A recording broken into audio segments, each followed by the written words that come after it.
જય દ્વારકાધીશ મિત્રો, સ્વાગત છે મારા નવા મિની બ્લોકમાં। તો આજે આપણે જવાનું છે બાજુના ખેતરમાં તલમાં પાણી વારવા, અને આ છે તલ બાજુવાળાના।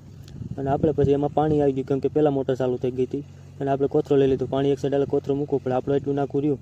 પછી આપણે ભગતભાઈને કહી દીધું, હાથ પાડી દીધો નાખું વારવાનું, તો એની પર નાખું વાળી લીધું ને આપણું નાખું પૂગી ગયું શેઢ। જો આવી રીતે કોથરો આપણે આડા મૂકવો પડે, અને પછી આપણે કોથરો લઈને ભાગ્યા બીજા નાકા તરફ, તો ત્યાં જો પાણી આખું એક સાઈડે ચાલતું હતું, તો પછી આપણે ત્યાં આડો કોથરો મૂકી દીધો, અને પછી એ નાખું આપણે પૂગી ગયું શેઢ।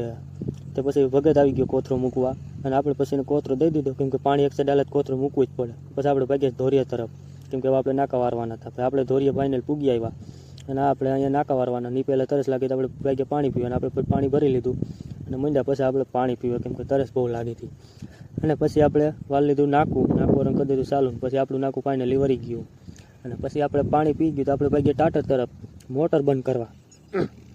પછી આપણે ટાટરે આવી ગયા અને મોટર કરી દીધી બંધ।